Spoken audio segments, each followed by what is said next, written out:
And most welcome है आप सभी का अनस्टॉपेबल्स अनअकैडमी पे। दोस्तों 14 और 15 अगस्त को दो मुल्कों को आज़ादी मिली, एक पाकिस्तान और एक भारत। दोनों अपने अपने विषयों और अपने अपने पड़कार यानी कि चैलेंजेस से गुजर रहे थे। 47 से आज तक आते आते भारत ने सैकड़ों चैलेंजेस को फेस किया और उन चैलेंजेस को फेस करते हुए, रिजॉल्व करते हुए आज हम लोग दुनिया की टॉप 5 इकोनॉमीज में से निकल के आए हैं। एक स्टेबल मुल्क के रूप में हमने हमारी स्थापना की, हमारी एक आइडेंटिटी बनाई है। पर हमारे साथ एक और मुल्क जो हमसे ही पार्टीशन होकर निकल के आया, उसकी दशा और दिशा दोनों की दोनों खराब है। भारतीय इतिहास के बारे में तो बहुत चर्चा होती है, आज चर्चा का विषय होगा हमारे पॉडकास्ट प्रोग्राम के अंदर, जहां हम बात करेंगे पाकिस्तान के इतिहास के बारे में, पाकिस्तान की तारीख के बारे में। 1947 से लेके 2025 तक what challenges that the Pakistan faced, what mistakes they committed, chronologically समझने की कोशिश करेंगे। और इस न्यूज पॉडकास्ट में मैं अकेला नहीं हूं, मेरे साथ है मिस्टर जनाबे पाकिस्तान। दोस्तों, जनाबे पाकिस्तान अपने आप को पाकिस्तान की तारीख लिखने वाले व्यक्ति के रूप में पहचानते हैं और उनका मानना है कि वो पाकिस्तान की तारीख को अच्छी तरह से जस्टिफाई करते हैं। इसके लिए आज हमने उनको बॉर्डर के उस पार से स्टूडियो में आमंत्रित किया है। आपका मोस्ट वेलकम है। दोस्तों, चलिए शुरू करते हैं क्वेश्चन एंड आंसर।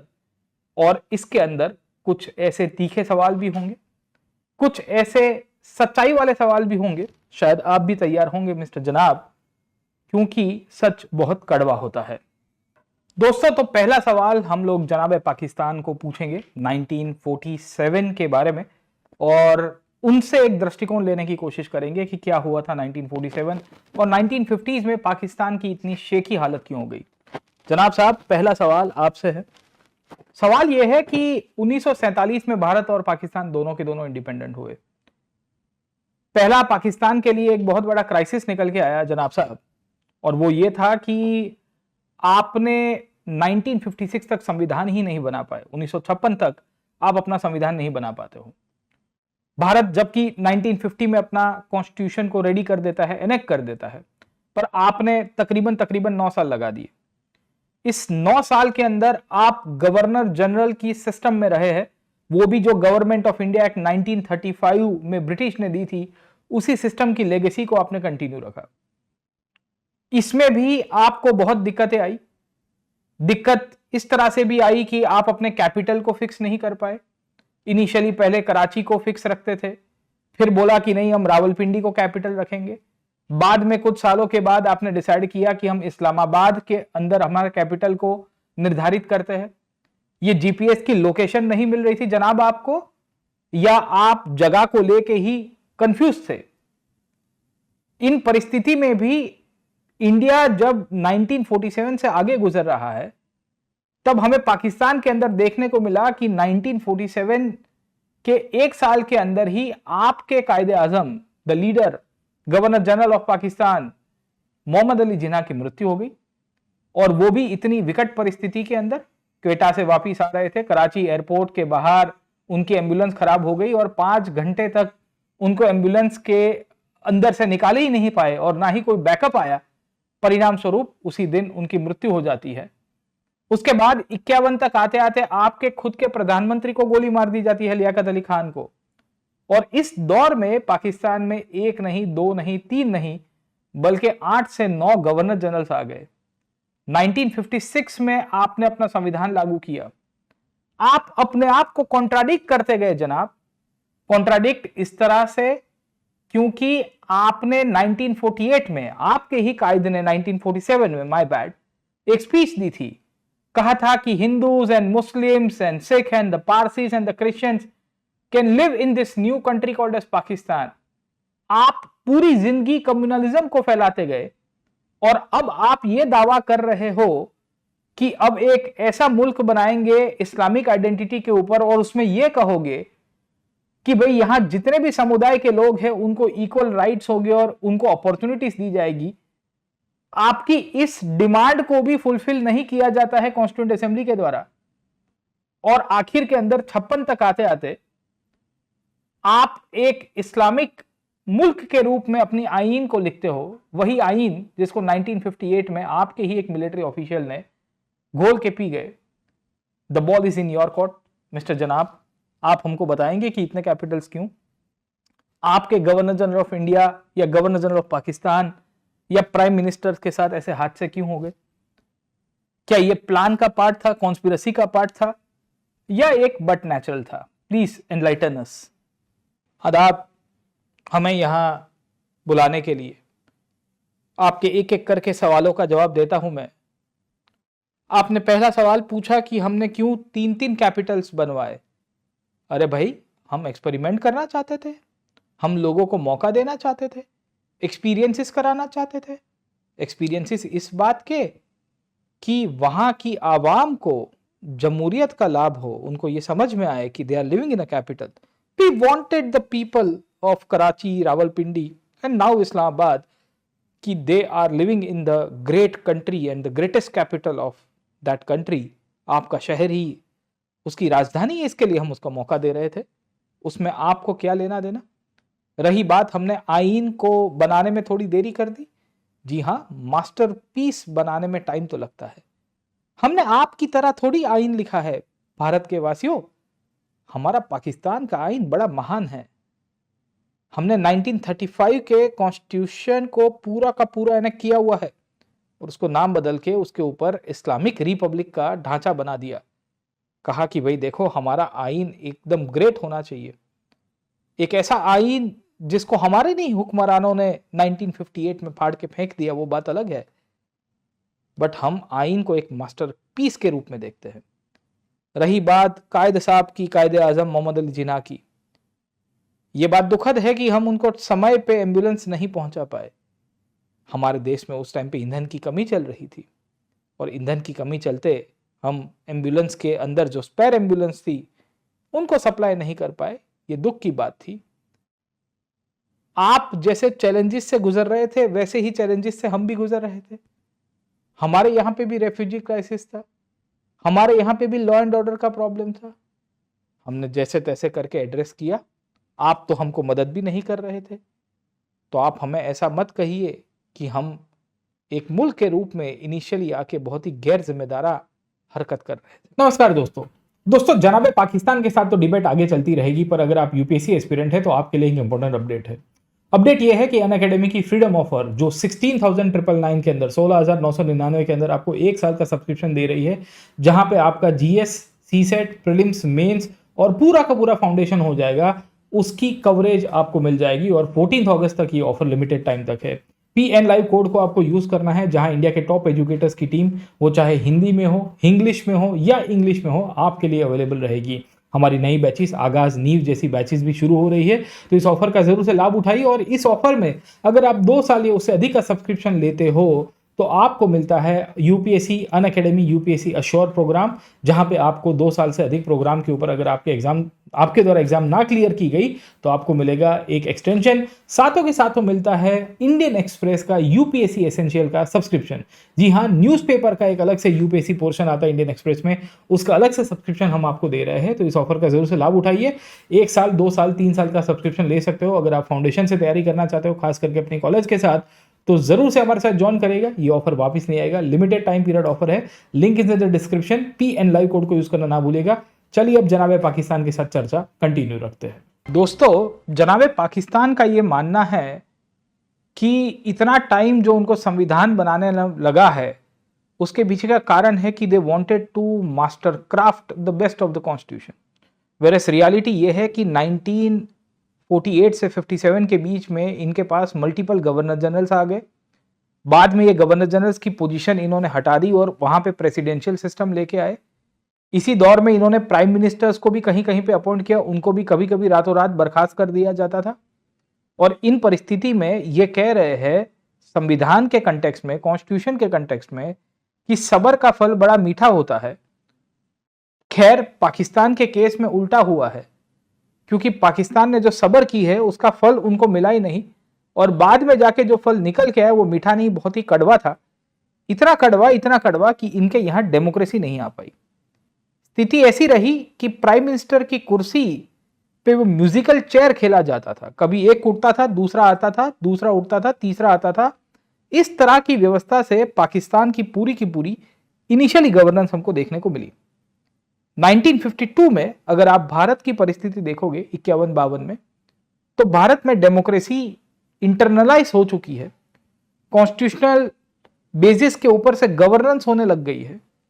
लोकसभा के यानी कि जनरल इलेक्शंस पार्लियामेंट लेवल पे और विधानसभा पे यानी कि जो स्टेट असेंबलीज थी उसमें होने लग गए हैं। और हमारे साथ जो पार्टीशन हुआ मुल्क है उसकी स्थिति ऐसी थी कि इनमें से कुछ भी नहीं हो रहा है।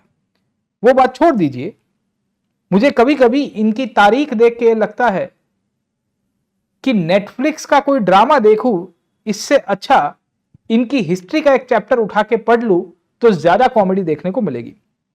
खैर, हम इस चर्चा के विषय को आगे चलाते हैं और आगे चलाते चलाते इनसे पूछने की कोशिश करते हैं कि 1958 तक आते आते इनके द्वारा जो खुद का ही संविधान इन्होंने लिखा था 1956 में, इनकी ही कॉन्स्टिट्यूएंट असेंबली ने, उसको उखाड़ फेंक के क्यों रद्द कर दिया गया और इनकी व्यवस्था के तहत इन्हीं का ही एक मिलिट्री मैन अयूब खान सत्ता के ऊपर क्यों आ जाता है। मुद्दा यहां से यह नहीं है, अयूब खान ने एक स्टेटमेंट तक दिया हुआ है। अयूब खान इनडायरेक्टली पाकिस्तान के वासियों को यह कन्वे करा रहा है कि democracy is not suitable for Pakistan. क्यों? क्योंकि पाकिस्तान के लोग जो है वो पहले से ही डिक्टेटोरियल रिजीम और राजाशाही के फैन हैं। जनाब, मैं आपसे पूछना चाहता हूं कि क्या आप सच्ची में डेमोक्रेसी यानी कि जमहूरियत की फेवर नहीं करते हो क्या? दोस्तों, ये इंडिया वाले को हर बार यही प्रॉब्लम रहती है। इंडिया को लगता है कि वो डेमोक्रेसी में कन्वर्ट हो गया है तो यानी हम भी डेमोक्रेसी में कन्वर्ट हो जाएंगे। हमें नहीं होना है। हमारे लिए डेमोक्रेसी का मतलब ही ये होता है कि एक से अधिक प्रकार के प्राइम मिनिस्टर्स को हम लोग मौका दे। हमने दिया, हमने गवर्नर जनरल्स को मौका दिया, हमने प्रेसिडेंट्स को मौका दिया। हमने देखा कि डेमोक्रेसी का एक एक्सपायरी डेट भी होना चाहिए। इसके लिए हमने अलग अलग प्रकार की एक्सपेरिमेंट्स की फ्रॉम 1947 टू 1956।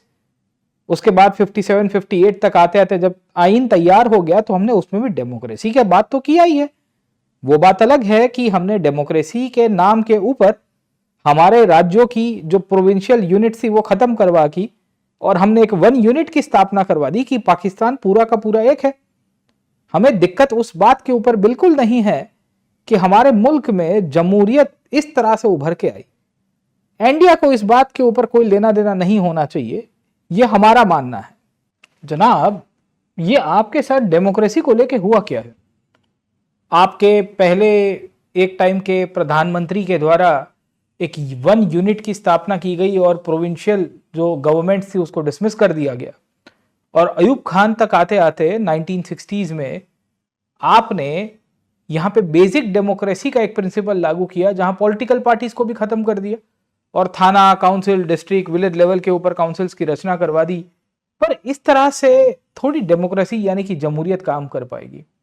आपको नहीं लगता है कि आपके यहाँ की जो सिस्टम हुआ करती थी उसमें आपके ही मिलिट्री डिक्टेटर्स के द्वारा डेमोक्रेसी को हाईजैक कर दिया गया है? आपने मेरे पहले के जवाब का भी जो क्वेश्चन है उसका ढंग का जवाब नहीं दिया है। सो आई एक्सपेक्ट कि आप थोड़ा तारीख वाइज हमको बताने की कोशिश करिए। दोस्तों, ये जनाबे पाकिस्तान तो आपको कुछ बताने वाले नहीं है, मैं ही बता देता हूँ।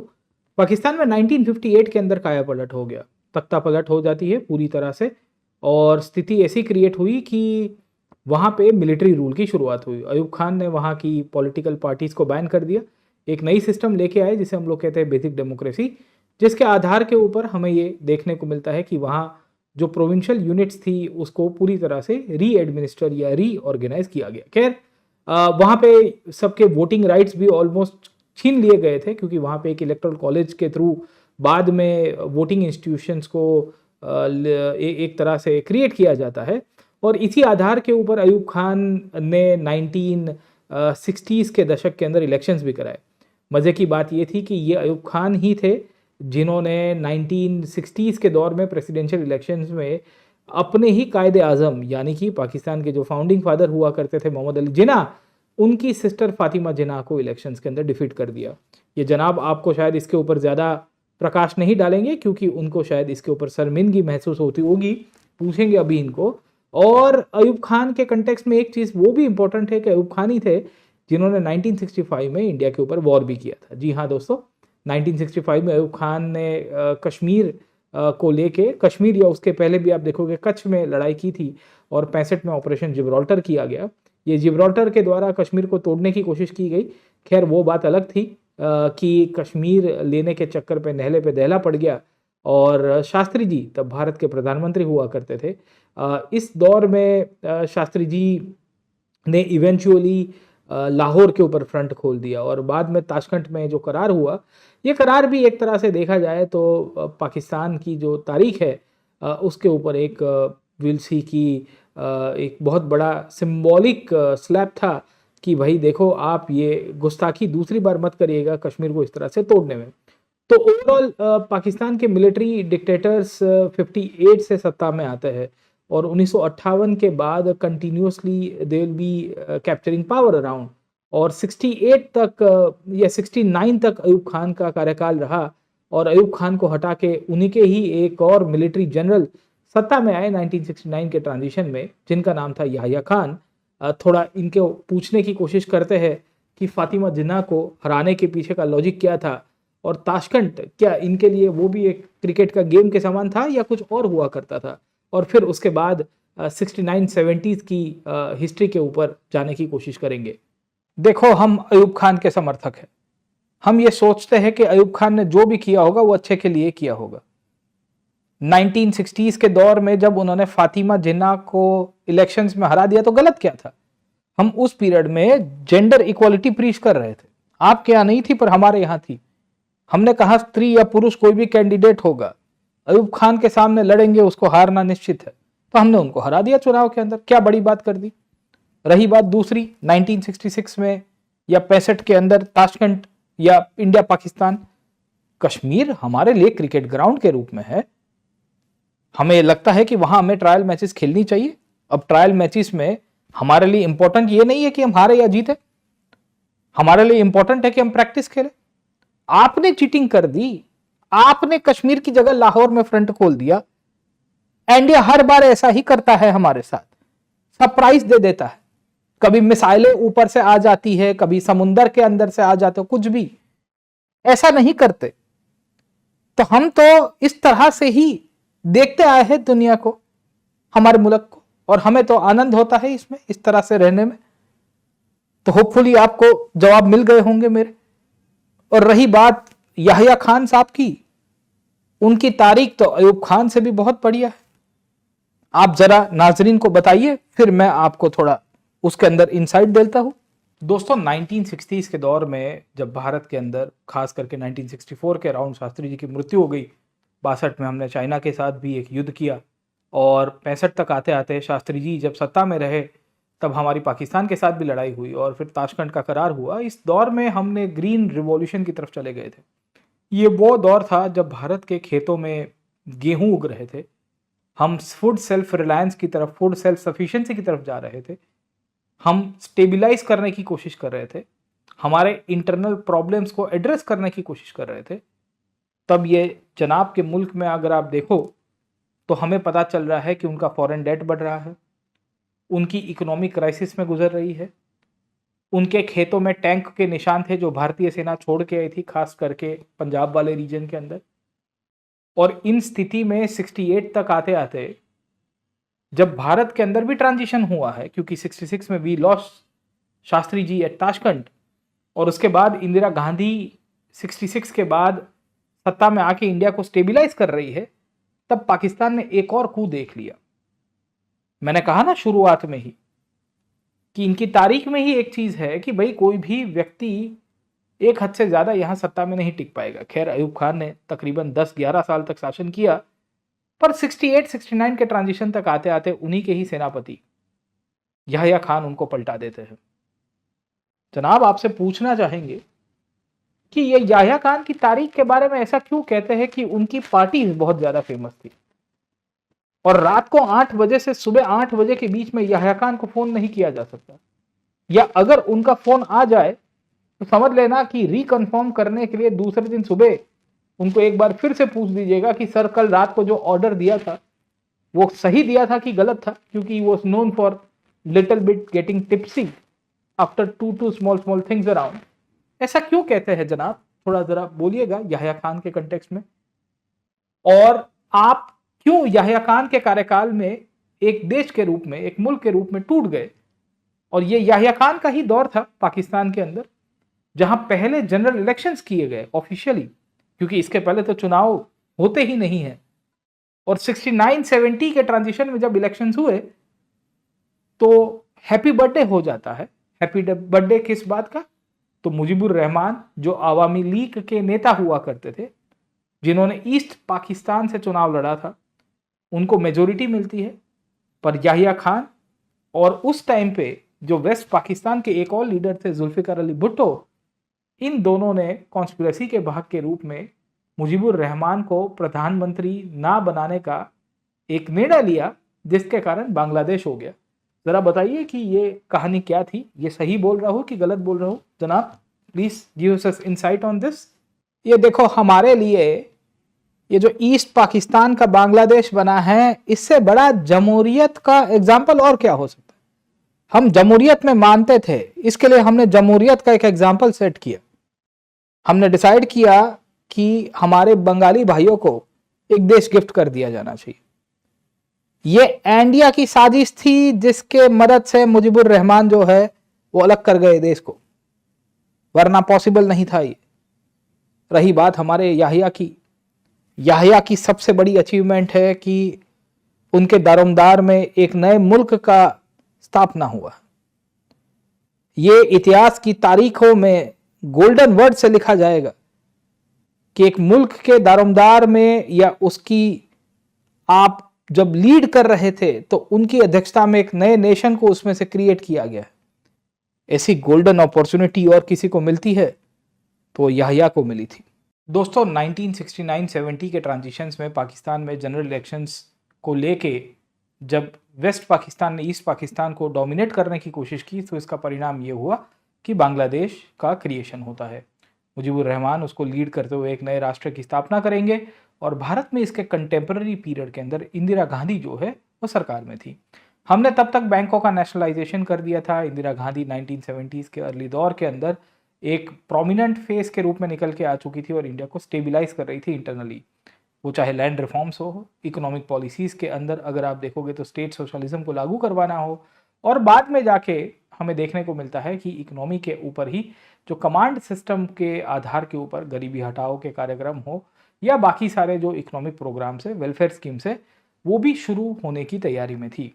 इस दौर में पाकिस्तान के अंदर 1971 तक आते आते जब ये बांग्लादेश का क्राइसिस निकल के आया, तो याह्या खान को सत्ता से पदभ्रष्ट किया जाता है एक तरह से, और पीछे पूरी दोरी जो है, एक तरह से दोरी संचार जो है वो ले लिया जाता है जुल्फिकार अली भुट्टो के द्वारा। जुल्फिकार अली भुट्टो बाद में पाकिस्तान के अपने आप को प्रेसिडेंट के रूप में आइडेंटिफाई करवाएंगे, एंड 1971 से लेके 77 तक भुट्टो ही थे जो पाकिस्तान को लीड करते हैं। ये बात अलग है कि 71 से 77 के बीच में जुल्फिकार अली भुट्टो ने पाकिस्तान को जब लीड करने की कोशिश की, तो उनको 6-7 सालों के बाद अपने ही आर्मी के लीडर्स के द्वारा हटा दिया गया, और उनमें से एक लीडर थे जिया उल हक, जो फिर से हिस्ट्री को रिपीट करेंगे। ये जुल्फिकार अली भुट्टो ही थे जिन्होंने इस्लामिक सोशलिज्म का आधार बनाया, एक ऐसा सोशलिज्म जो कैपिटलिज्म से विपरीत में था, पर ना ही उसमें कैपिटलिज्म रहा ना सोशलिज्म रहा। एक ऐसी खिचड़ी बनाने की कोशिश की जिसके माध्यम से पाकिस्तानी इकोनॉमी को रिवाइव करने की कोशिश कर रहे थे, पर इसमें बुरी तरह से फंस गए। जुल्फिकार अली भुट्टो को उस दौर में एक बहुत बड़ी चीज़ का सेटबैक था, और वो था इंडिया का न्यूक्लियर प्रोग्राम। 1974 में भारत ने अपना nuclear program almost publicly declare कर दिया था। स्माइलिंग बुद्धा हमारा एक न्यूक्लियर टेस्ट था, जिसके कारण पाकिस्तान को ये लग रहा था कि उसका अस्तित्व खतरे में है। और जुल्फिकार अली भुट्टो इसी दौर के अंदर सोच रहे थे और पब्लिकली डिक्लेयर भी कर रहे थे कि हम घास की रोटी खाएंगे, पर एटॉमिक ताकत के रूप में अपने आप को उभार के लेके आएंगे। जनाब से पूछने की कोशिश करते हैं कि जुल्फिकार अली भुट्टो का कार्यकाल क्यों इतना सिग्निफिकेंट है? क्योंकि शिमला में करार करने के लिए वही आए थे और 93,000 जो प्रिजनर्स ऑफ वॉर बांग्लादेश के अंदर जो हमने पकड़े थे, उनको वही ग्रेजुअली छुड़ा के लेके जाते हैं। क्या ख्याल है जनाब, ये 93,000 इतना बड़ा world record, second world war के बाद पहली बार इतने सारे प्रिजनर्स ऑफ वॉर कहीं एक जगह के ऊपर कैप्चर हुए थे। What is your opinion on this, जरा बताइए हमको। रिपोर्टर बाबू, आप बहुत ज्यादती वाले सवाल करते हो हमसे और तारीख भी उल्टी सिल्टी पढ़ाते हो। हमारे 93,000 सोल्जर्स को सरेंडर करवाया हो बात है, पर वो भी एक वर्ल्ड रिकॉर्ड है, गिनीज वर्ल्ड रिकॉर्ड है, आज तक कोई ब्रेक नहीं कर पाया है। बहुत बड़ी बात है, हमें उसका फक्र है, पहली बात। दूसरी बात, भुट्टो साहब ने यह कहा कि हम घास की रोटी खाएंगे पर एटम बम बनाएंगे। बम बना दिया देखो हमने, कहीं और से लाके पुर्जे बुर्जे जोड़ दिए, ब्लूप्रिंट उसकी पूरी की पूरी, नक्शा भी कहीं और से लेके आए, बन तो गया। रोटी तो तब भी नहीं थी, आज भी नहीं है। आज तो खैर पानी भी नहीं है, कोई पानी पिला दे तो ठीक रहेगा। और रही बात डेमोक्रेसी की, जमहूरियत की, तो हमें तो अच्छा लगता है कि जब भुट्टो साहब ने हमारा एक नया आईन लिखा। हमारे यहां डेमोक्रेसी का मतलब ही यह है कि हम जीते, भुट्टो जीते। डेमोक्रेसी क्या डेमोक्रेसी अगर तुम ना जीत पाए उसके अंदर, तो ये सिस्टम डेमोक्रेसी हमारे लिए इसी प्रकार से चलती है। और हमारी जमहूरियत म्यूजिकल चेयर की तरह है, मैंने आपको बताया रिपोर्टर बाबू। और म्यूजिकल चेयर की खासियत ही ये होती है कि हमें समय अंतर के ऊपर नए लीडर्स चाहिए, और शायद इसी का ही आउटकम था कि भुट्टो को हटा दिया गया और हमारी आर्मी फिर से टेक ओवर करती है। क्योंकि हमें लगता है कि हमारे मुल्क में सबसे प्रिय कोई इंस्टीट्यूशन है तो आर्मी है। और जियाउल हक 1977 में आए तो हमें बहुत ही वेलकमिंग लगा। दोस्तों, पाकिस्तान में इतिहास अपने आप को दोहराता रहता है। 77 के ट्रांजिशन तक आते आते जियाउल हक ने जुल्फिकार अली भुट्टो को पलटा दिया, और जो आर्मी के मुखिया हुआ करते थे उस पीरियड में जियाउल हक, उन्होंने जुल्फिकार अली भुट्टो के ऊपर करप्शन के चार्जेस लगे, बाद में उनको जेल में डाल दिया और इवेंचुअली उनको फांसी पर लटका दिया गया। 78 तक आते थे। ये जिया ही थे जिन्होंने पाकिस्तान में इस्लामिक रेडिकलिज्म की शुरुआत की, एक्सट्रीमिज्म की तरफ पाकिस्तान को लेके गए, वहाँ के यूथ को सेक्टेरियनिज्म यानी कि संप्रदायवाद की तरफ लेके गए। अपने ही मुल्क के अंदर जो इस्लामिक माइनॉरिटीज़ हुआ करते थे, जैसे कि अहमदिया है या शिया है या और भी समुदाय के लोग थे, उनको कहीं ना कहीं विलसी की रिलीजियसली डिस्क्रिमिनेट करवाने की शुरुआत भी इसी दौर में आपको मिलेगी। पाकिस्तान के इंस्टीट्यूशंस हो गए हो, मिलिट्री इंस्टीट्यूशंस हो, ब्यूरोक्रेटिक इंस्टीट्यूशंस हो, वो कहीं ना कहीं जिया की पकड़ में आ चुके थे। और जिया ही थे जिन्होंने 79 तक आते आते कोल्ड वॉर के अंदर भी अपना एक थिएटर पाकिस्तान में खोलने की कोशिश की। ये वो दौर है जहां पाकिस्तान की इंटरनल पॉलिसीज अमेरिका के द्वारा गाइड की जा रही थी। क्यों? क्योंकि 1979 के अंदर जब यूएसएसआर ने अफगानिस्तान में अपना एक एक्सपांशन किया तो उसको रोकने के लिए अमेरिकन घुसे, और अमेरिकन पाकिस्तान को अपना बेस बनाते हुए वहां से ही उन्होंने इन्फिल्ट्रेशन करवानी शुरू की to counter the Russians, Soviet रूस को काउंटर करने के लिए। और शायद इसी का ही परिणाम था कि जियाउल हक को लग रहा था कि भाई देखो, हम पूरी दुनिया के एक तरह से फोकस पॉइंट के रूप में है to counter the communism, but in reality at that time Pakistan was being played into the hands of the imperial forces. And eventually ये जिया का ही टाइम था जहां उन्होंने यूथ को एक अलग दिशा में मोड़ दिया, और अल्टीमेटली आज पाकिस्तान जिस परिस्थिति से गुजर रहा है, जिस तरह की एक्सट्रीमिस्ट वायलेंस वहाँ पे जो इंटरनली भी हो रही है, उसमें कहीं ना कहीं जिया का योगदान आपको मिलेगा। क्या ख्याल है बाबू? और आपके एक प्रेसिडेंट को इस तरह से हैंग किया जाता है, भुट्टो को जिस तरह से फांसी पर लटकाया गया था, बहुत ही अनहोनी घटना आपको पाकिस्तान के इतिहास के अंदर होती हुई देखने को मिलेगी। बताओ जरा इसके बारे में, क्या सही कहा कि गलत कहा हमने? पत्रकार बाबू हमसे कुछ भी सवाल पूछे जा रहे हैं, अब इन्हें कौन बताए हमारी तारीख, जियाउल हक की तारीख 1977 से 1988 की तारीख। इस तारीख में हम पूरे दुनिया के फोकस पॉइंट थे, पूरी दुनिया भर के मुजाहिदीन हमारे यहां आते थे, हमारे रास्ते से अफगानिस्तान में जिहाद करने जाते थे कि सोवियत रूस को हराने के लिए हमारे लिए एक बहुत बड़ा नेक काम हुआ करता है। हमने हमारी डेमोग्राफिक डिविडेंड का उस दौर में सबसे ज्यादा फायदा उठाया था। आप क्या जानते हो हमारी तारीख? ये हमारी तारीख थी कि हमारे जो यूथ था, हमारा जो उस टाइम पे जोश था, उसका परिणाम यह था कि हमने हमारे लड़कों को तैयार किया ट्रिगर प्रेस करने में, ट्रेनिंग देने में, फाइट करने में। अमेरिका से बिलियंस ऑफ डॉलर्स आए, उसी से तो हमारे बड़े बड़े बंगलोज बने हैं। तो तुम्हें क्या लगता है कि यह सब क्या बेकार था? तुम लोग पागल हो गए थे इंडिया वाले हर बार? तुम उस दौर के अंदर एशियन गेम्स करवा रहे हो, भारत के अंदर स्पेस प्रोग्राम की बातें कर रहे हो। यह सब थोड़ी होता है। यह ज़ियाउल हक का कार्यकाल था, जहां हम लोग अद्भुत तौर के ऊपर पाकिस्तान को पूरी दुनिया के नक्शे के ऊपर लेके आए, और हमें फख्र है उस दौर का। आपको ये नहीं समझ में आएगा पाकिस्तान की तारीख के बारे में, आए बड़े दोस्तों। 1980s का दौर पाकिस्तान के लिए बड़ा मतलब है ना विचित्र रहा था। 77 से 88 के बीच में ज़ियाउल हक शासन कर रहे थे, लग रहा था कि उन्होंने अपनी पकड़ बना ली है। पर पाकिस्तान के इतिहास में हर बार ट्विस्ट रहा है, मतलब ऐसा ट्विस्ट जो बॉलीवुड और हॉलीवुड के पिक्चरों के अंदर नहीं मिलता, या आप देखने की कोशिश करोगे गेम ऑफ थ्रोन्स के अंदर भी आपको नहीं मिलेगा, क्योंकि यहाँ कुर्सी का खेल कुछ अलग तरह से ही खेला गया है। 1988 में ज़ियाउल हक, जिनके बारे में ये कहा जा रहा था कि वो और भी लंबा शासन करेंगे, उनके यहाँ एक दुखद घटना बन गई और उनकी प्लेन क्रैश में मृत्यु हो जाती है। हम सबको नहीं पता है कि ये प्लेन क्रैश कैसे हुआ था, पर इसके ऊपर काफ़ी अटकलें लगती रहती है पाकिस्तान में। ये वो दौर है जब पाकिस्तान ऑलरेडी इस्लामाइजेशन के कैद में आ चुका है। ये इस्लामाइजेशन के साथ साथ उसमें यहाँ बहुत फॉरेन फंडिंग भी आया था, नो डाउट, बट उससे उनकी इकोनॉमी ग्रो नहीं हुई पर बर्बाद हो गई। क्यों? क्योंकि कुछ लोगों ने ही इनमें से पैसे कमाए थे, ऑब्वियस से जो लीडर्स थे, इलीट्स हुआ करते थे। दूसरी कहानी, अफगानिस्तान के थिएटर से जो फ्री फ्लो ऑफ ड्रग हुआ, और ये ड्रग्स के पैसे से over a period of time Pakistan की सोसाइटी के अंदर भी क्राइसिस निकल के आई, एक क्लाशनिकोव कल्चर निकल के आया, और इवेंचुअली 1988-89 तक आते आते वी विल सी कि एक डेमोक्रेसी की होप निकल के आ रही थी। ये क्यों था? उसके पीछे का कारण था कि नए लीडर्स निकल के आ चुके थे। जुल्फिकार अली भुट्टो, जिनको फांसी पर लटका दिया गया था, उन्हीं की ही डॉटर इस दौर में पॉलिटिक्स में आ चुकी थी। बेनजीर अली भुट्टो नाम था उनका, and she was quite a popular lady.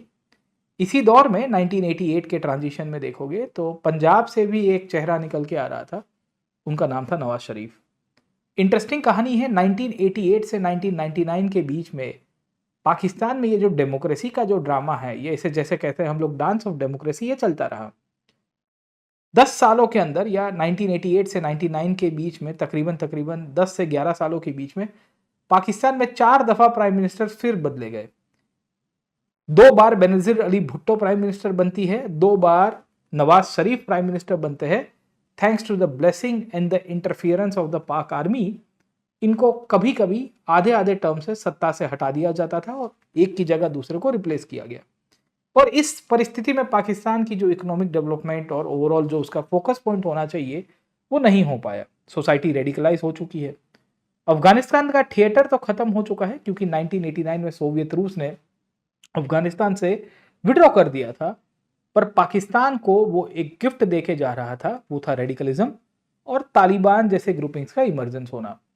खैर, इस दौर में पाकिस्तान में बहुत मिलियंस ऑफ मात्रा में रेफ्यूजीज भी आए। वो अफगानिस्तान से आते हैं, क्योंकि वहां पे जो सिविल वॉर उभर के आएगा वो पाकिस्तान और उनकी आर्म्ड फोर्सेस की देन के रूप में था।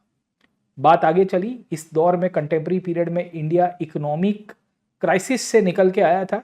1990-91 तक आते आते इंडिया में पीछे देखोगे तो पॉलिटिकल क्राइसिस भी हुई थी, क्योंकि हमने हमारे प्रधानमंत्री को घुमाया था, राजीव गांधी जी को, और 91 के बाद हमने एलपीजी किया, हमने इकोनॉमी को लिबरलाइज किया, हम आईटी रिवॉल्यूशन में गए, हमने धीरे धीरे डिसइन्वेस्टमेंट को करना शुरू किया, ग्लोबलाइजेशन का भाग बने, और हमारी जो इकोनॉमिक क्राइसिस थी उससे हम लोग बाहर निकल चुके थे। इस दौर में पाकिस्तान क्या कर रहा था? पाकिस्तान ने एक चीज़ वो अचीव की थी, वो थी 1992 का वर्ल्ड कप। खैर, हम भी इसके पहले 83 में वर्ल्ड कप जीत के आए थे, और इसी के नाम के गुणगान ये हमारा जनाब बाबू है गाए जाता है। उनसे पूछने की कोशिश करेंगे कि पाकिस्तान ने ये जो 98 तक का जो दौर है, इसमें जो 4 बार प्रधानमंत्री देखे, 2 ही प्रधानमंत्री थे, हर 2.5 साल में उनको रिपीट किया गया है, और बाद में करप्शन के चार्जेस के ऊपर हटा दिया गया। इंटरेस्टिंगली, बेनजीर अली भुट्टो की सरकार के अंदर उनके जो हस्बैंड थे उनको मिस्टर 10% के रूप में कहा गया है। मिस्टर 10% क्यों कहते हैं? क्योंकि इनके ऊपर फिक्स था कि 10% करप्शन के चार्जेस या 10% उनको कमीशन देना पड़ता था, और वो करप्शन के रूप में विल्सी की प्रोजेक्ट्स को पास करवाने के लिए जाने गए। जरा बताइए हमें जनाब बाबू कि ये सही तारीख है या गलत तारीख है, और इस टाइम पे आपने क्या बड़ा निकाल दिया पाकिस्तान के कंटेक्स्ट में? Please throw some light. ये इंडिया वाले रिपोर्टर बाबू को हर बार ये उल्टा ही क्वेश्चन आता है। हमने पहले भी कहा कि हमारी जमहूरियत ऐसे ही चलेगी। हमें कोई भी एक व्यक्ति, कोई भी एक वजीर आजम एक हद से ज़्यादा समय तक पसंद नहीं आता, और हमारे लिए आर्मी जो करती है वो सबसे बेस्ट होता है। तो आर्मी ने टेक ओवर करने का प्लान किया ज़ियाउल हक की मृत्यु के बाद। हमने कहा कि भाई हम प्राइम मिनिस्टर्स को घुमाते रहेंगे, तो इस तरह से घुमाते रहे, कभी बेनजीर भुट्टो को, कभी नवाज शरीफ को। और रही बात करप्शन की, तो गलत क्या है? 10% ही जरदारी साहब खाली खाते थे, बाकी का 90% तो उनकी सरकार के और भी लोगों के लिए और ब्यूरोक्रेसी के लिए भी रखे गए हैं। इतने भ्रष्ट नहीं थे कि 100 का 100% पैसा खा जाए, सरकार का पैसा ब्यूरोक्रेसी में और सिस्टम में सब में बांटे हैं उन्होंने। तो ये तो अच्छी बात की है ना उन्होंने। आप उनको खाली बदनाम किए जा रहे हो, हमारे नेताओं को, ये गलत बात है। और आप कहते हो हमने क्या बनाया इस दौर में? 4-4 प्राइम मिनिस्टर्स बनाए, कोई कम है? भले 2 ही चेहरे थे।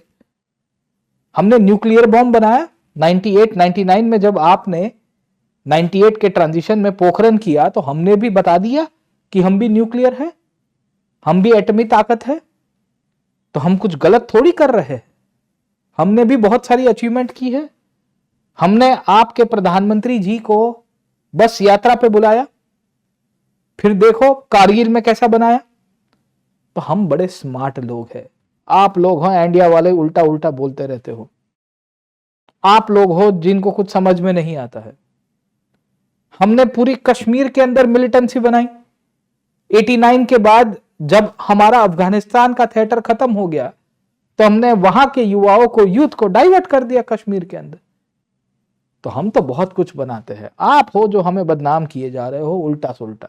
हाँ दोस्तों, 1990s में जब पाकिस्तान इस पॉलिटिकल फ्लिप फ्लॉप से गुजर रहा था, कभी बेनजीर अली भुट्टो, कभी नवाज शरीफ, और पीछे आर्मी इनको गाइड कर रही थी, तब इंडिया में कोalition गवर्नमेंट्स का दौर था। आप सबको पता होगा 1991 के ट्रांजिशन में जब राजीव गांधी जी की मृत्यु हो गई, और उसके बाद तात्कालिक रूप में कांग्रेस की सरकार बनती है, BP Narasimha Rao prime minister बनेंगे, और उसके बाद कंटिन्यूसली कोalition गवर्नमेंट्स रही। पहले उस दौर के अंदर आप देखोगे इंद्र कुमार गुजराल है या देवेगौड़ा साहब है, और फिर वाजपेयी साहब की सरकार बनती है, और वो भी स्टेबल इनिशियली नहीं हो पाती है। तो कभी 13 दिन की सरकार रही, कभी 13 महीने की, और उसके बाद 4-4.5 साल तक रहा। इस 98-99 का दौर बड़ा इंटरेस्टिंग है, क्योंकि पाकिस्तान और इंडिया दोनों के दोनों ऑफिशियली न्यूक्लियर टेस्टिंग करते हैं। हमने पोखरण 2 किया था, और इसी टाइम पे पाकिस्तान ने भी पोखरण 2 किया। इंटरेस्टिंगली इंडिया के ऊपर भी सैंक्शंस लगे, और पाकिस्तान के ऊपर भी नाम मात्र सैंक्शंस लगाए जाते हैं। आप देखिए कि इस दौर में इंडिया इकोनॉमिकली आइसोलेट हो चुका है, टेक्नोलॉजिकली आइसोलेट हो चुका था। हमारे मित्र ही हमसे नाराज़ हो गए थे कि इंडिया क्यों न्यूक्लियर वेपन्स का डेवलपमेंट कर रहा है। इन सब के बावजूद भी हमने हमारी इकोनॉमी को लिबरलाइज़ किया, हमने इन्वेस्टमेंट लेके आए, हमने ग्लोबलाइजेशन की तरफ गए, हम जहाँ पे हो सकते थे वहाँ इंटीग्रेट करवाने की कोशिश कर रहे थे, और इनोवेशन और R&D के माध्यम से हमने डेवलपमेंट की। इसी 98-99 के दौर में पाकिस्तान जब न्यूक्लियर तो बन गया, चलो एटमी ताकत के रूप में, पर उसको मिला क्या? आप देखिए उसने हमारे साथ बस की डिप्लोमेसी की। वाजपेयी साहब वहाँ गए लाहौर के अंदर, और उसी दौर में हमारे साथ कारगिल किया गया, राइट।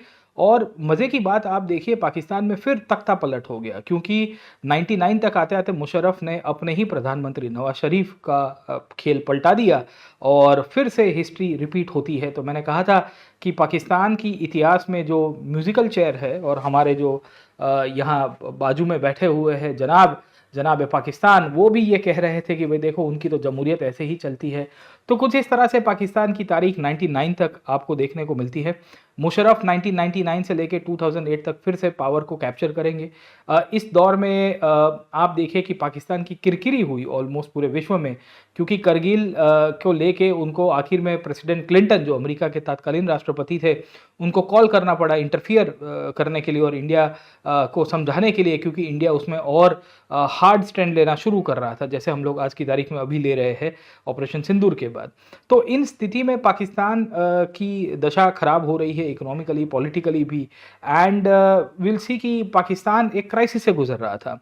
पाकिस्तान को 2001 तक आते आते स्टेबिलिटी मिली। स्टेबिलिटी इसके लिए मिली क्योंकि अमेरिका में WTC हो गया, वर्ल्ड ट्रेड सेंटर के ऊपर अटैक हुआ, और प्रेसिडेंट बुश जब तत्कालीन प्रेसिडेंट थे, उन्होंने कहा था इधर यू आर विथ अस और अगेंस्ट अस, और पाकिस्तान की मदद ली जाती है फिर से अमेरिका के द्वारा। क्यों?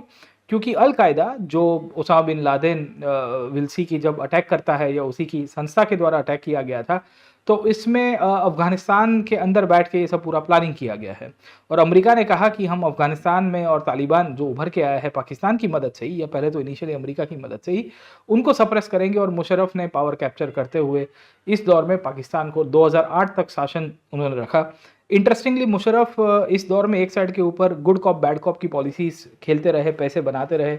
पाकिस्तान का कोई डेवलपमेंट आपको उस दौर के अंदर भी उतना नहीं मिलेगा, क्योंकि उन्होंने डेमोक्रेसी को स्टफल कर दिया था, एक तरह से उसको ख़त्म करने की कोशिश की थी। उनकी संघर्ष उस टाइम पे जुडिशरी के साथ भी चल रही थी, क्योंकि पाकिस्तान में एक इंडिपेंडेंट जुडिशरी का माहौल उभरने की कोशिश की जा रही थी। पार्टीज उनके सामने प्रोटेस्ट कर रही है, लोग आंदोलन कर रहे थे। मुशर्रफ ने तब भारत के साथ भी मित्रता के हाथ बढ़ाने की कोशिश की, पर एक तरह से वो एक छलावा था। क्यों? क्योंकि आप देखोगे इन्हीं दौर में पार्लियामेंट के ऊपर अटैक हुआ, फिर बीच में थोड़ी और चीज़ें स्ट्रीमलाइन करवाने की कोशिश की हुई, क्रिकेट डिप्लोमेसी थोड़ी बहुत ओपन हो गई, वहाँ की टीम यहाँ के आई, यहाँ की टीम वहाँ जाके खेल के आई। बट ये सब कुछ चलता रहा 2008 तक आते आते, और 2008 में फिर से हमें देखने को मिलता है कि पाकिस्तान में डेमोक्रेसी उभर के आई रही थी, तब उनके ex prime minister Benazir Ali Bhutto का असैसिनेशन हो गया।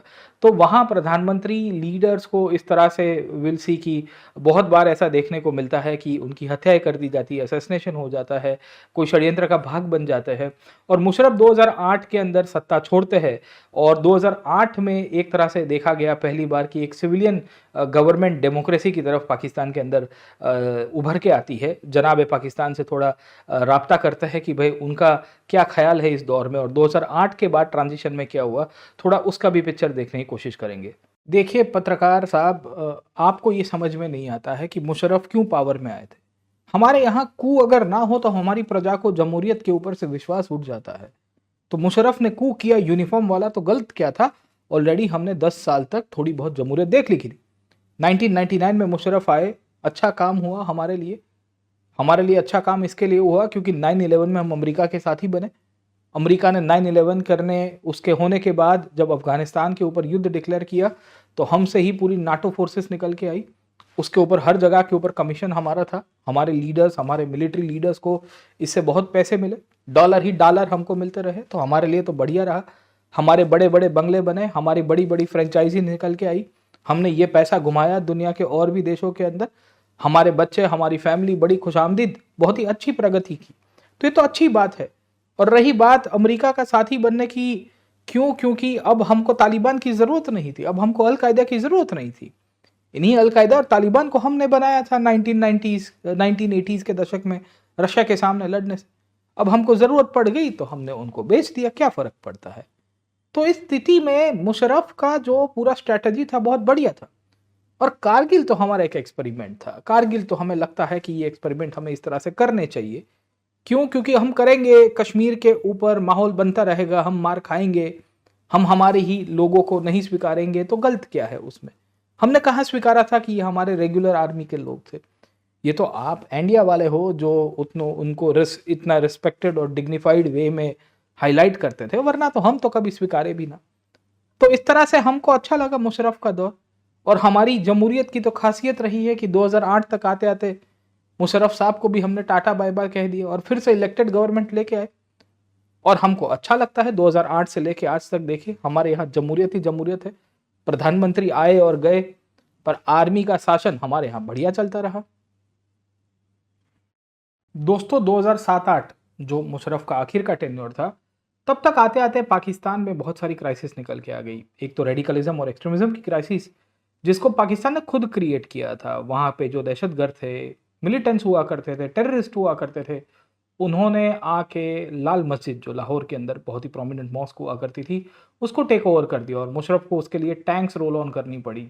तो इसे कहते हैं test of your own medicine around. आपने इन्हीं को ही क्रिएट किया था कुछ साल पहले रशिया और फिर उसके बाद भारत में टेररिज्म क्रिएट करने के लिए। आज आपको वही स्वाद चखना पड़ रहा था उसी दवाई का। खैर, मुशर्रफ का कार्यकाल में एक और घटना अनहोनी हो जाती है, वो बेनज़ीर अली भुट्टो की हत्या कर दी गई 2007 में, और उसके बाद मुशर्रफ ने स्टेप डाउन किया 2008 में। एक तरह का फेसेटेड इलेक्शंस हुए और इस इलेक्शंस के परिणाम स्वरूप एक सिंपैथी वे में आसिफ अली जरदारी, जो बेनज़ीर अली भुट्टो के हस्बैंड हुआ करते थे, वो प्रेसिडेंट बन जाते हैं और यूसुफ रज़ा गलानी प्राइम मिनिस्टर के रूप में निकल के आए। 2008 बड़ा क्रिटिकल टाइम था क्योंकि 2008 तक आते आते भारत में यूपीए की सरकार थी। इनफैक्ट 2008 के एंड में भारत में 26/11 मुंबई अटैक्स हुए हैं जो बहुत ही प्रोमिनेंट थे, और उसको लेके इंडिया पाकिस्तान के बीच में एक स्ट्रेनस दौर भी आपको मिलता है। इस दौर में इंडिया तो कैसे भी करके रिकवर कर देता है, पर पाकिस्तान आप देखिए जरदारी के कार्यकाल में सबसे ज़्यादा बदनाम हुआ। क्यों? क्योंकि 2008 से 2013 के तक आते आते आसिफ अली जरदारी के ऊपर फिर से वो टैग लगता है मिस्टर 10% का। क्यों? क्योंकि वो 10-10% कमीशन खा रहे होते हैं राष्ट्रपति होने के बावजूद भी। इस दौर में भी पाकिस्तान में कोई भी प्राइम मिनिस्टर ने 5 ईयर्स की टर्म कंप्लीट नहीं की 2008 से 13 के बीच में। इस दौर में भी हमें 2-3 प्रधानमंत्री आपको देखने को मिल जाएंगे। ये वही दौर है जहां ओसामा बिन लादेन पकड़ा गया है पाकिस्तान के अंदर से। तो जिस दहशतगर्द, जिस टेररिस्ट के पीछे पूरी दुनिया पड़ी हुई थी, वो पाकिस्तान के अंदर से पकड़ा गया। अबोटाबाद नाम के एक जगह है पाकिस्तान में, जो मिलिट्री एकेडमी है उसके जस्ट बाहर उसके कंपाउंड में वो रहा करता था, और एक नहीं कुछ 3-4-5 साल से रह रहा था। तो आप समझ सकते हो कि पाकिस्तान में कितनी बड़ी क्राइसिस होगी। और जब ओसामा बिन लादेन पकड़ा गया तो स्थिति ऐसी हो गई थी पाकिस्तान की सरकार की कि काटो तो खून ना निकले। अगर नस भी काट दोगे तो अंदर से खून नहीं निकल रहा था, क्योंकि यहाँ स्थिति इतनी दयनीय हो गई थी और उनके ऊपर आरोप लग रहे थे, ह्यूमिलेशन फेस ऑफ करना पड़ रहा था। तो देखिए, राष्ट्र निर्माण में आपकी क्रेडिबिलिटी बहुत मैटर करती है। पूरी दुनिया इनके ऊपर थू थू कर रही थी कि आप उनको आश्रय दे के बैठे हुए थे, you are giving them refuge around. खैर, इसके बाद भी पाकिस्तान में एक और स्कैंडल हुआ, मेमोगेट स्कैंडल कहते हैं, जहां उनके एक डिप्लोमेट के द्वारा लेटर लिखा गया अमेरिका को कि भाई हमें बचा दो, हमारी आर्मी शायद हमको पलटाने की कोशिश कर रही है, कू करने की कोशिश कर रही है। तो इस तरह से 2008 से 2013 तक जरदारी की सरकार रही। इस दौर में भी करप्शन के चार्जेस लगते रहे, मिस्टर 10% का आरोप लगा, और हमारे जो यहाँ पे जनाब पाकिस्तान बैठे हैं वो तो इसको जस्टिफाई भी कर रहे थे, और वो तो अभी थोड़ी देर पहले ये कह रहे थे कि भाई देखो जरदारी ने तो 10% लिया है, तो वो तो बड़े मॉडेस्ट है ना। कुछ कुछ जगह पे तो 100% तक लोग ले लेते हैं, तो ये तो 10% का करप्शन कर रहे हैं, बाकी 90% बांट भी रहे हैं ना बाकी सारे लोगों में। तो ये स्थिति थी वहाँ जमहूरियत की। आप देखिए 2013 तक आते आते फिर से तख्ता पलट होने की शक्यता थी। इनफैक्ट 2013 में नवाज शरीफ वहाँ पे पावर के ऊपर आए, और नवाज शरीफ ने आके इंडिया के साथ रिलेशंस को भी इंप्रूव करने की कोशिश की। आपको पता होगा 2014 में हमारे यहाँ पे भी विल्सी की इलेक्शंस हुए, और इलेक्शंस का परिणाम ये रहा कि over a period of time Narendra Modi हमारे पीएम बने। 2014 के आसपास का दौर इंडिया पाकिस्तान के रिलेशंस को लेकर भी बहुत इंपॉर्टेंट था, क्योंकि नवाज शरीफ खुद आए प्राइम मिनिस्टर मोदी के जो ओथ टेकिंग सेरेमनी थी उसमें। तो एक बहुत डिप्लोमेटिक ब्रेक थ्रू हमें देखने को मिलता है। इंडो पाक रिलेशंस के बीच में अच्छे संबंध बनने की एक शुरुआत हो चुकी थी, और इस दौर में प्राइम मिनिस्टर मोदी खुद फिर पाकिस्तान भी जाके आए। एक सरप्राइज विजिट थी लाहौर के अंदर। जनाब पाकिस्तान इसके ऊपर कुछ कहना चाहेंगे तो ज़रा इनसे भी फीडबैक लेंगे। और 2015 के ट्रांजिशन में, 16 के ट्रांजिशन में हमने इनको ट्रस्ट करने की शुरुआत की थी, पर ट्रस्ट करने के बाद मिला क्या हमें पठानकोट मिलता है, हमारे ही मिलिट्री बेस के ऊपर अटैक कर दिया गया। और ये दर्शा रहा था कि अभी भी पाकिस्तान इंडिया के कंटेक्स्ट में और इंडिया के साथ अच्छे रिलेशंस रखने में तैयार नहीं था। और खैर वो तो छोड़ दीजिए, नवाज शरीफ इस 2013 के बाद लग रहा था कि वो थोड़े स्टेबल ग्राउंड पे पाकिस्तान को चलाएंगे, पर वो भी 5 साल कंप्लीट नहीं कर पाते हैं, क्योंकि उनके पनामा पेपर्स में नाम आ गए थे। करप्शन की एक लिस्ट निकल के आई थी, पूरी दुनिया भर के बड़े बड़े पॉलिटिशियंस के ऊपर तलवार गिरती है। तो नवाज शरीफ जो पाकिस्तान के प्राइम मिनिस्टर नवाज शरीफ 2.0 के रूप में बन के आए थे, क्योंकि इसके पहले 1990 के अंदर भी वो द प्राइम मिनिस्टर, अभी हमने थोड़ी देर पहले चर्चा की। और नवाज शरीफ के ऊपर आरोप लगा करप्शन का, और उनको रिजाइन करवाना पड़ा।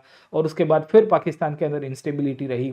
2018 तक आते आते इसी पाकिस्तान में एक और नए लीडर आए जिन्होंने कहा कि मैं नया पाकिस्तान बनाऊंगा, जिनका नाम था इमरान खान।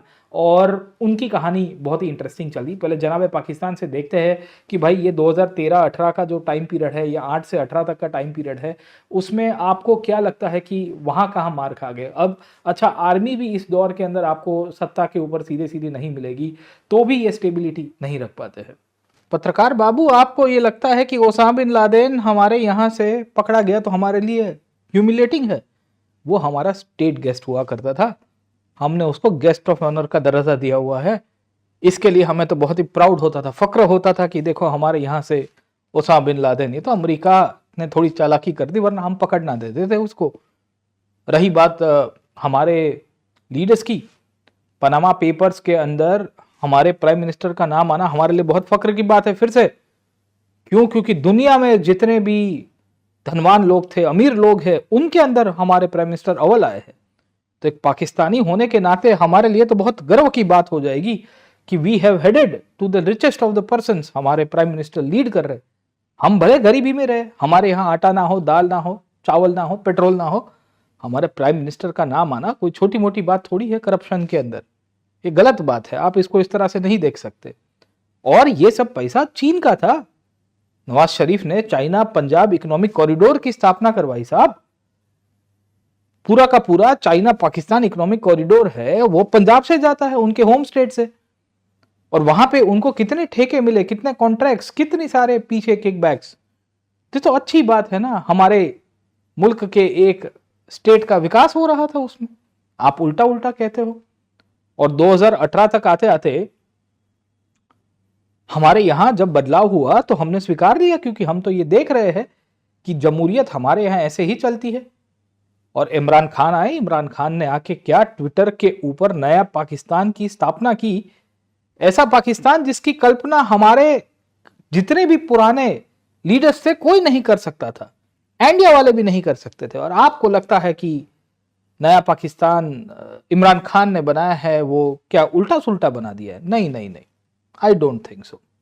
दोस्तों, 2018 से 2018 ऑनवर्ड से 2022 तक पाकिस्तान में नया पाकिस्तान का विचार लेके और एक स्लोगन लेके इमरान खान सत्ता के ऊपर आए। इमरान खान ने ट्विटर के ऊपर जोरदार डिप्लोमेसी भी शुरू कर दी और बातें करनी शुरू कर दी, पाकिस्तान की एक नई कल्पना की, और उनको लाखों लोगों का समर्थन भी मिला। खैर, इस दौर में भी पाकिस्तान क्राइसिस से तो बाहर नहीं निकल के आया। 2019 तक आते आते उनको IMF से बेल आउट लेना पड़ा और इंडिया के ब्लेम करते रहे कि ये सब इंडिया करवा रहा है। रियलिटी ये थी कि 1991 के बाद इंडिया ने IMF की तरफ देखा भी नहीं है, जब हमारे यहाँ एक BOP की बैलेंस ऑफ पेमेंट की क्राइसिस हुई थी। पाकिस्तान इस समय तक आते आते ऑलमोस्ट 20-22 बार IMF के पास जा चुका था और वहाँ से हर हफ्ता दर हफ्ता विल सी कि महीने 2 महीने के बाद पैसे उधार लेता रहा। उनकी करेंसी डेप्रिशिएट हो गई पूरी की पूरी तरह से, उसको सॉल्व नहीं कर पाए। एक्सपोर्ट्स उनके खड्डे में चले गए, इकोनॉमी पूरी तरह से टैंक हो जाती है, रेडिकलिज्म टेक ओवर कर रही है सोसाइटी के अंदर। उनके सैकड़ों विस्तारों के अंदर बहुत सारे मिलिटेंट आउटफिट्स निकल के आए थे, खास करके बलूचिस्तान वाला रीजन हो गया हो या KP के हो गया, वहाँ पे सेसेशनिस्ट मूवमेंट भी एक तरह से शुरू हो गया है, पर पाकिस्तान उसको भी रिजॉल्व नहीं कर पा रहा है। ये वो दौर है जब 2020 में कोविड आया, कोविड में बहुत मिसमैनेजमेंट हुई। इमरान खान के ऊपर वहाँ तक आरोप लगा कि कोविड में जब पूरी दुनिया लॉकडाउन में थी तो उन्होंने पाकिस्तान को ओपन रखा। और इस दौर में इमरान खान के साथ दिक्कत ये हो गई कि इमरान खान जिस तरह से लार्जर देन लाइफ बन रहे थे, ना वो आर्मी को पसंद आ रहा था और पॉपुलर मैंडेट के रूप में वो अमेरिका को बहुत ब्लेम कर रहे थे। और परिणाम ये हुआ कि 2022 में उनके ऊपर करप्शन के और भी आप देखोगे गवर्नेंस के कंटेक्स्ट में देख लो या विल्सी की चुनाव में धांधली के कंटेक्स्ट में आप देख लो, तो बहुत बार इनके ऊपर आरोप लगे, इनको मल्टीपल टाइम अरेस्ट किया गया और आखिर में जेल में डाल दिया गया। 2022 के बाद विल्सी की पाकिस्तान में इमरान खान जो एक पॉपुलर फेस के रूप में निकल के आए थे, उनको फिर से जमहूरियत का एग्जाम्पल देते हुए पाक आर्मी और ग्लोबल फोर्सेस के कंटेक्स्ट में आप अगर अमेरिका का भी रोल देखोगे तो इमरान खान ने तो ब्लेम किया था कि भाई ये अमेरिका विदेशी ताकतें ये करवा रही है। जो भी हो, बट परिणाम पाकिस्तान के लिए बड़ा दुखद रहा। 2022 में इमरान खान जेल में गए और 23 तक आते आते फिर नवाज शरीफ के भाई शहबाज शरीफ जो है वो पाकिस्तान के प्राइम मिनिस्टर बने, और वहाँ से लेके अभी तक आप देखिए पाकिस्तान क्राइसिस से बाहर नहीं निकल के आ पाया है। तो आप समझ सकते हो कि पाकिस्तान की स्थिति कितनी दयनीय हो चुकी है अभी।